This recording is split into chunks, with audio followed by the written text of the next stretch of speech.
السلام علیکم ورحمۃ اللہ وبرکاتہ۔ آج شب ولادت مولا کائنات علی ابن ابی طالب کے موقع پر معصومین کی خدمت میں اور امام زمانہ کی خدمت میں اور تمام مومنین کی خدمت میں، اہل بیت کے چاہنے والے شیعان حیدر کرار کی خدمت میں جو ہے وہ مبارکباد اور تہنیت پیش کرتے ہیں کہ سب کو آج یہ خوشی مبارک ہو۔ خدا اس خوشی کے صدقے میں سب کے گھروں میں رحمتیں برکتیں نازل فرمائے، الہی آمین۔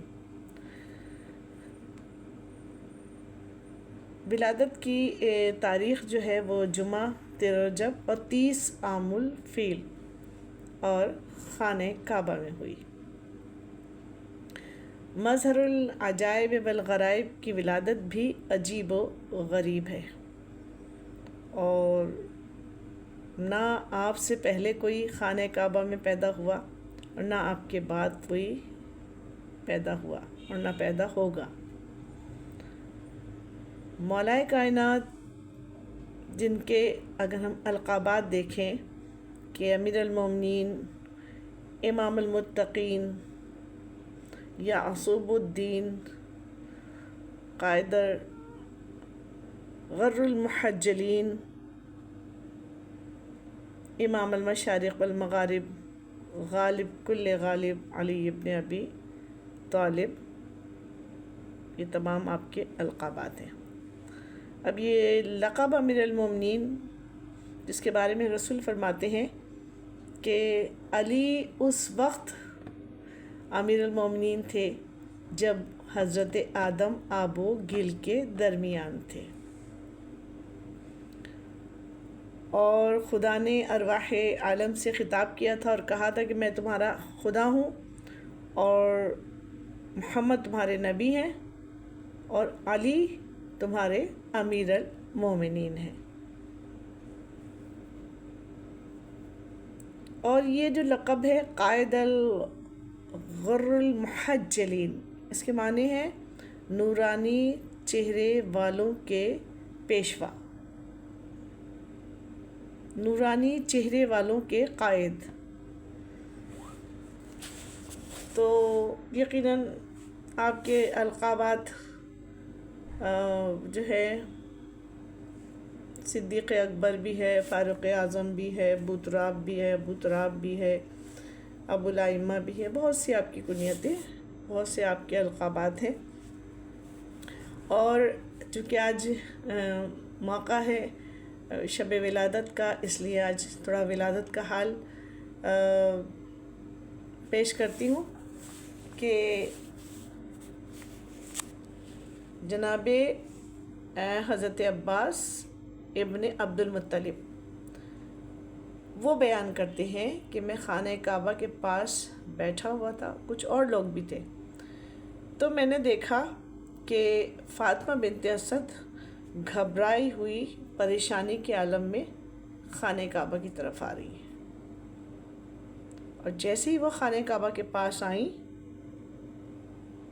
تو انہوں نے کانپتے ہوئے ہاتھوں سے اپنے ہاتھوں کو بلند کیا اور دعا کی، اے میرے پروردگار، میں تجھ پر، تیرے انبیاء پر، تیری آسمانی کتابوں پر ایمان رکھتی ہوں۔ اور اس کے بعد کہا کہ اس بابرکت گھر کے صدقے اور اس بابرکت گھر کی تعمیر کرنے والوں کے صدقے، یقیناً اس کی تعمیر کرنے والے ابراہیم خلیل اللہ تھے، اور اس بچے کے صدقے میں جو میرے شکم میں ہے، کہ اے میرے اللہ میری مشکل کو آسان کر دے۔ تو یہ عباس ابن عبد المطلب فرماتے ہیں کہ ابھی فاطمہ بنت اسد یہ دعا کر ہی رہی تھی کہ اچانک خانہ کعبہ کی دیوار شق ہو گئی، اور فاطمہ بنت اسد اس شگاف سے خانہ کعبہ کے اندر داخل ہو گئیں، دیوار کعبہ مل گئی، اور 3 دن تک اللہ کی مہمان بنی رہی۔ مجھ کو کیا معلوم کہ فاطمہ بنت اسد کی خدمت مریم نے کی یا آسیہ نے، یا حوروں نے گود میں لیا یا ملائکہ نے گود میں لیا، کوثر کا پانی غسل مولود کے لیے آیا یا انہیں جنت کا خلا پہنایا گیا؟ یہ راز قدرت ہم کیا سمجھ سکتے ہیں کہ اللہ نے کس طرح میزبانی کی ہوگی؟ جس طرح سے شب معراج حبیب اور محبوب کے علاوہ کوئی تیسرا نہیں تھا، اسی طرح خانہ کعبہ میں فاطمہ بنت اسد اور مولا کائنات، یہ جو مولود کعبہ تھا، اس کے علاوہ کوئی اور نہیں تھا۔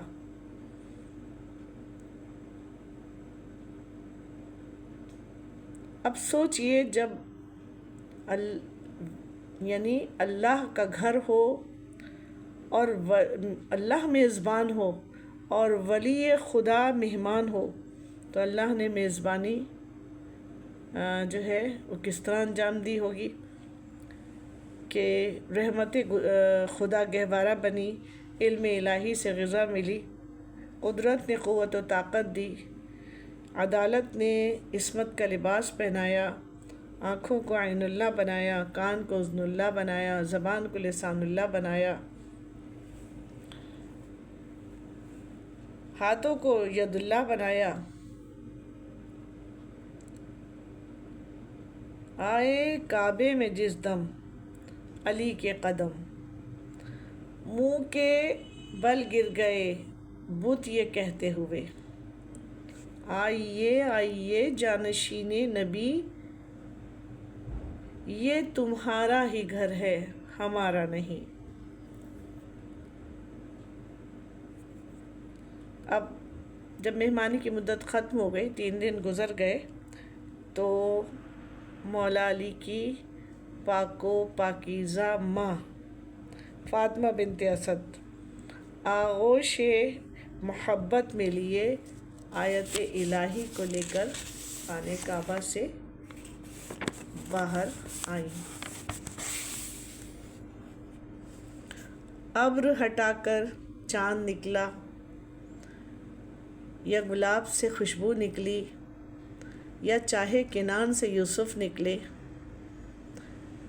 یا رات کی تاریکی میں نور سحر چمکا، یا شاخ گل میں پھول کھلا، یا دل کعبہ کی آرزو نکلی، حضرت منتظر تھے۔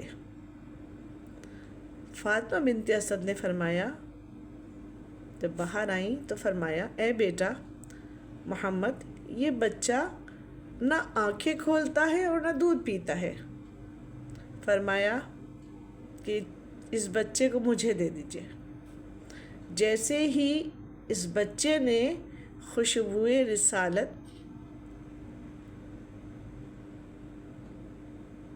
کو پہچانا، ہمک کر آغوش رسول میں آ گئے، آنکھیں کھولی، اور سب سے پہلے جو نظر کی وہ زیارت محمد مصطفیٰ صلی اللہ علیہ وآلہ وسلم کی زیارت کی، پہچان لیا، مسکرائے۔ بے زبانی میں عجب بات نظر آتی ہے، تیسرے دن ہی کرامات نظر آتی ہے، دیکھ کر شکل پیمبر کو یہ ہنسنا کیسا، یہ تو پہلے کی ملاقات نظر آتی ہے۔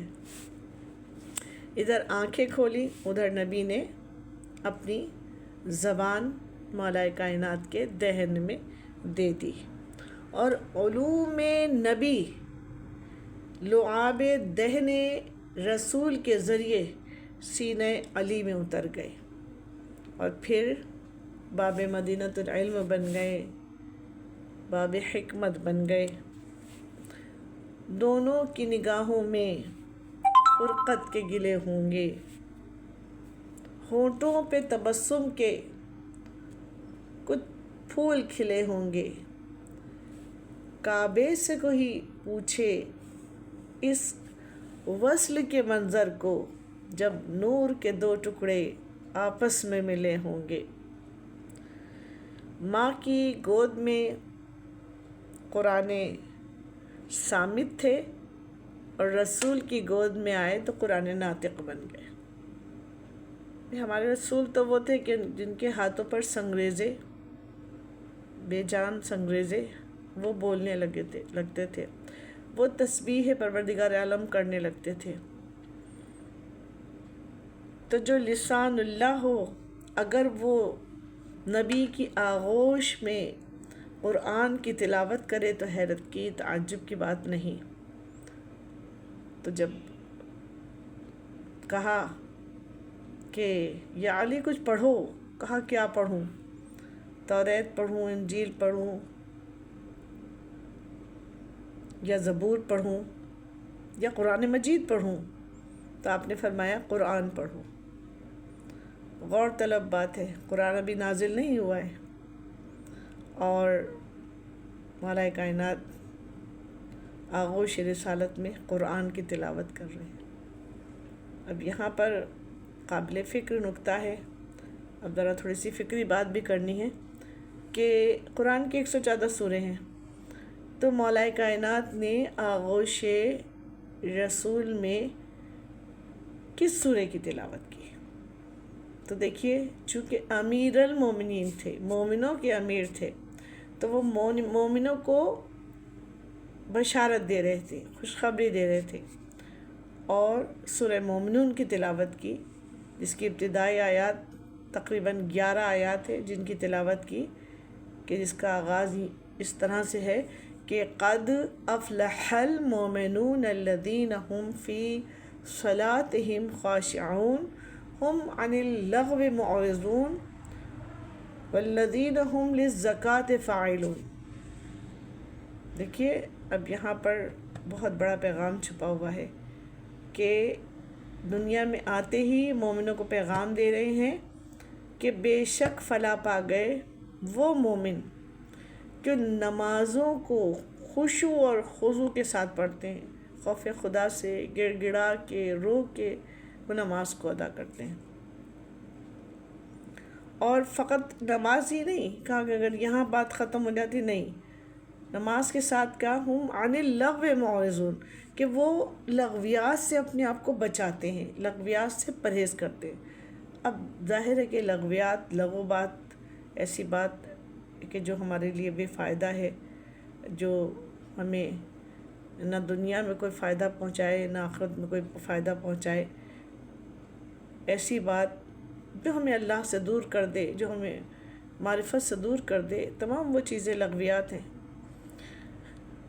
تو مومن ہونے کے لیے کیا شرط بتائی؟ کہ وہ لغویات سے اپنے آپ کو بچاتا ہے، اور اس کے بعد کہا کہ ہم والذین هم للزکاة فاعلون، کہ وہ زکوٰۃ ادا کرتے ہیں۔ دیکھیے، اتنی سی آیات میں سارا پیغام چھپا ہوا ہے۔ اب ہم آپ دعویٰ کرتے ہیں ہم مومن ہیں، ہر شیعہ کہتا ہے ہم مومن ہیں، لیکن یہاں پر قرآن نے مشروط کر دیا مومن کون ہے؟ کہ جو نمازوں کو خضوع و خشوع سے پڑھتا ہے، اور پھر لغویات سے، یعنی بیکار باتوں سے بھی اپنے آپ کو بچاتا ہے۔ اس میں لغویات میں بہت سارے مکروہات، حرام، سب کچھ ہی آ جاتے ہیں۔ اور اب پھر یہی بات نہیں رکی، اس سے آگے کہ وہ والذین هم للزکاة فاعلون، کہ وہ زکوٰۃ ادا کرتے ہیں۔ یعنی یہاں پر پورا دین کا فلسفہ سمجھا دیا کہ دین فقط اللہ کی عبادت نہیں ہے، فقط اللہ اللہ کرنا، فقط نماز پڑھنا نہیں ہے، بلکہ دین یہ بھی ہے کہ ہم اللہ کی مخلوق سے بھی محبت کریں۔ دین کی مختصر ترین تعریف رسول اللہ نے اس طرح بیان کی کہ اللہ سے محبت اور اللہ کی مخلوق سے محبت، یہ پورا دین ہے۔ تو آخر میں یہی کہوں گی کہ ہم مولا علی کو مانتے ہیں لیکن مولا علی کی نہیں مانتے، تو ہمیں کیا کرنا ہے؟ مولا علی کو بھی ماننا ہے اور ان کی بھی ماننا ہے، ان کے پیغامات کو سمجھنا ہے۔ یہ علی مدد کہنا ہے، نعرہ حیدری بھی لگانا ہے، یقیناً یا علی مدد کہتے ہیں، مدد آتی ہے، نعرہ حیدری لگاتے ہیں، ہمارے عشق و محبت کا پتہ چلتا ہے۔ لیکن ساتھ ہی ضروری یہ ہے کہ ہم ان کے پیغامات کو سمجھیں، اس پر عمل کریں. اور باب مدینۃ العلم ہے، رسول کی حدیث ہے نا مدینۃ العلم و علی بابها، میں علم کا شہر ہوں، علی اس کا دروازہ ہے. تو جو باب مدینۃ العلم ہو تو پھر اس کے ماننے والے، اس کے چاہنے والے شیعہ پیروکار، ان کو بھی علم دین و شریعت سے وابستہ رہنا ہے. ان کو بھی جاننا ہے کہ حلال و حرام کیا ہے، مکروہ و مباح کیا ہے. یہی آج کا پیغام ہے. اور میں یہی کہوں گی کہ آج کی شب ولادت سب کے لیے دعائیں. پہلی دعا امام کے ظہور میں تعجیل ہو اور ہم سب کو خدا ان کے لشکر و اعوان میں شامل فرمائے، اور ساتھ تمام مومنین کے لیے دعا کہ سب کو خدا صحت و سلامتی، خیر و عافیت، جان مال، عزت آبرو کی حفاظت فرمائے. اور میری یہ مختصر سی تقریر جو ہے وہ بارگاہ مولا متقیان میں جو ہے قبول ہو.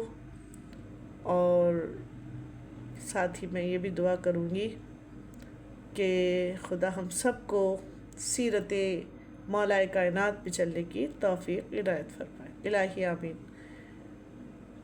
جزاک اللہ. التماس دعا. خدا حافظ.